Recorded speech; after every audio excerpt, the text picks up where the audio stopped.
Hey, Washington Commanders fans, you need to stop everything you're doing right now and pay close attention to what I'm about to say, because we have three bombshells that will completely change the way you see the future of our franchise. The first one involves our offensive coordinator and a twist that no one was expecting in the coaching market. The second piece of news is about a drastic change that the management just made after the game against Miami, and I guarantee that you will have a strong opinion about it. And to wrap it up, we have a light at the end of the tunnel, a story of resilience that will make you believe that not everything is lost this season. Before we continue, subscribe to the channel right now and turn on all notifications, because you can't miss any updates about the Commanders. And don't forget to hit that like button to show that you are a true fan who supports the team in both victories and defeats. So, let's start with the news that is making everyone rethink the future of our offense. Kliff Kingsbury was considered one of the most sought-after offensive coordinators in the market after our incredible run to the NFC Final last season. The job he did, developing Jaden Daniels, was simply spectacular, and everyone thought it was just a matter of time before some team came with an irresistible offer for him to take over as head coach. The Jacksonville Jaguars showed clear interest, and the New Orleans Saints were even more interested in bringing him on board. But look what's happening now. The story is completely changing direction. Dan Graziano from ESPN, who is one of the most respected experts when it comes to NFL behind-the-scenes movements, released an analysis that shocked everyone.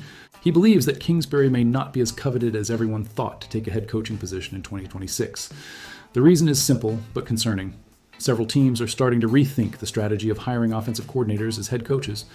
In recent years, many coordinators have been promoted and ended up fired in just 2 or 3 years. This pattern of failures is making teams reconsider their entire approach when it comes to choosing a new coach. Moreover, we have to be honest here. The way our season has completely derailed does nothing to help Kingsbury's reputation. Of course, injuries have devastated our roster. We've lost practically all of our key players at some point in the season. But at the end of the day, results speak louder. We stand with 3 wins and 8 losses, completely out of playoff contention, and the offense that was supposed to be our strong point can't find consistency. This naturally diminishes the interest from other teams because they will look at these numbers and question whether last season's success was truly his doing or just a stroke of luck.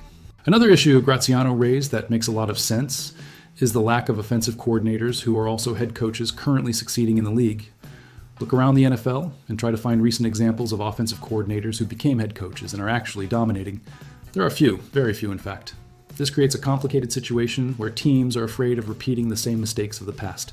They don't want to be the next franchise to bet all their chips on a promising offensive coordinator and see everything crumble in 2 years. This shift in mindset might end up protecting Kingsbury, keeping him here with us for a longer time.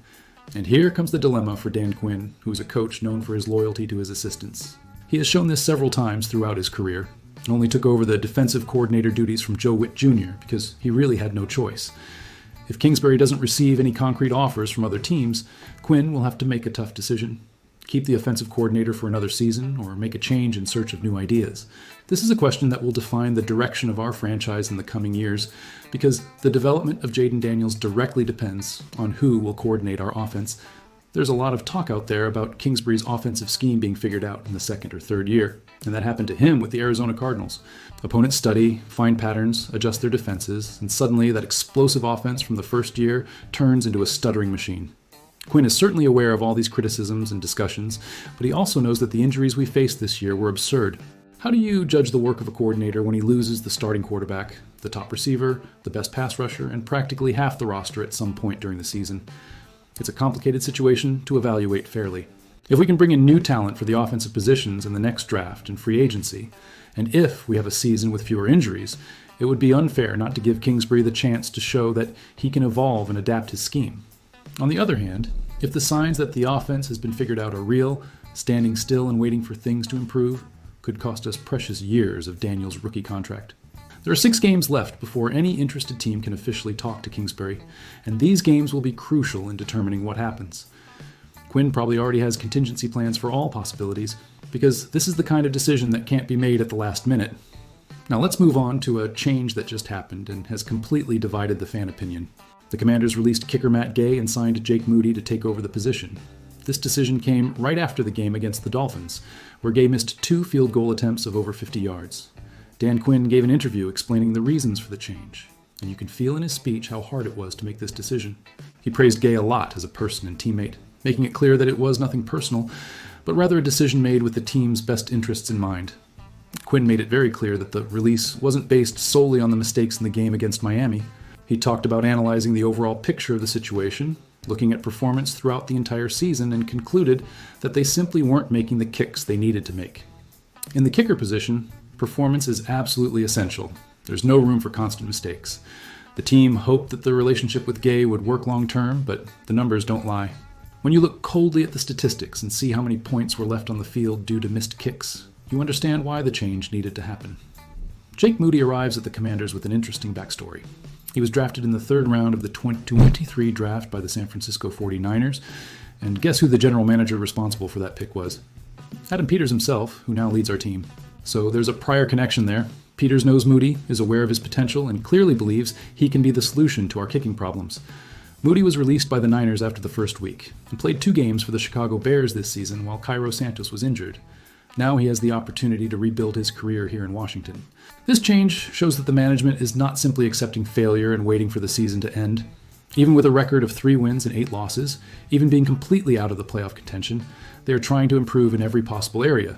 This sends an important message to the locker room and to the fans. We are not giving up, we continue to fight and look for ways to improve. Moody will have 6 weeks to show that he deserves to be our starting kicker next season. If he takes this chance and makes the kicks that need to be made, he can establish himself as a key piece of the roster moving forward. And now we arrive at the news that truly gives us hope that not everything is lost this season. Amid all this chaos, all these injuries, all these painful losses, there is a young player who is evolving impressively week after week. Josh Connerly Jr., our offensive tackle, selected with the 29th overall pick in this year's draft, is turning into a real rising star.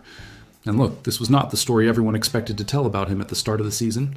When the Commanders picked Connerly out of Oregon, many people were confused by the selection. The offensive tackle position was not considered an urgent need after we managed to bring in Laramie Tunsil, a 5-time Pro Bowler, through a trade. So Connerly had to transition from playing left tackle, which he played in college, to right tackle. Can you imagine the pressure? You're chosen at the end of the first round, have to change positions, and on top of that, face a brutal schedule right off the bat. In the first 3 weeks of the season, the poor guy had to go up against Brian Burns, Micah Parsons, and Max Crosby. Those are literally some of the best pass rushers in the entire league, guys who destroy even seasoned veterans. As expected, Connerly went through some serious struggles early on. He took some hits, missed some protections, and quickly the word bust started being mentioned by some hasty analysts. That kind of premature criticism that happens to rookies when they don't master everything immediately, as if it's possible for a 20-something kid to play like a 10-year league veteran right off the bat. But here's where Connerly's story becomes truly inspiring and shows his character.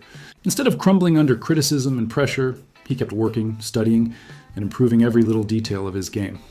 And the result of that is becoming clear now.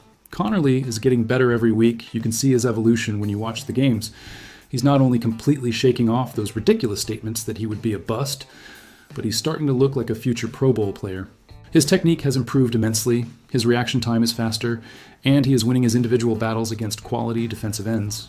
For a rookie who had to change positions and face the best right off the bat, his progress is simply remarkable and deserves all the recognition possible. In a season that has turned into a complete disaster for the Commanders, with injuries devastating the roster and losses piling up, Connerly's growth has been one of the few significant bright spots we can celebrate. Look, let's be honest here. Washington's recent drafts have produced far more failures than successes. Even the 2024 class, which brought Jaden Daniels and seemed promising, is starting to show some signs of wear with other players not developing as expected. This team desperately needs some of the young talent to start evolving and establishing themselves as reliable starters, especially those in which Adam Peters invested significant resources. Connerly is completely rewarding the trust that the organization placed in him. He has given the Commanders a reliable and solid presence alongside Tunsil, creating what could become a dominant tackle duo for the coming years. The offensive line has the potential to be one of our strengths in the near future, and that's absolutely crucial. If we want to keep Jaden Daniels healthy and allow him to continue developing, we need a line that can consistently protect him. Connerly is showing that he can be that anchor on the right side for many years, and that is gold in the NFL world. So look at the situation we're in. We have an offensive coordinator whose future here is uncertain, a new kicker trying to prove his worth, and a young tackle developing as a potential star. These 3 elements will define much of what happens with the Commanders in the coming years. Will Kingsbury stay, or will he go? Will Moody make the kicks and establish himself as a solution? Will Connerly continue this upward trajectory and become one of the best at his position? These are questions that only time will answer. but at least we have some reasons to keep hope alive, even amidst this sea of disappointments. Now, I want to know your honest opinion on everything we've discussed here. Considering the complex scenario the Commanders are facing, with tough decisions ahead about the future of the offensive command, bets being placed on players who need to prove their worth, and young talents trying to establish themselves in a lost season, do you believe the front office is really building something solid for the future? Or are we just putting temporary patches on deeper structural issues? And more importantly, if Kingsbury does stick around and doesn't receive external offers, would that be a blessing in disguise that allows us to build continuity in Daniel's development? Or would it be a warning sign that our offense has really been figured out and we're stuck in an outdated scheme that will limit our potential for the coming years?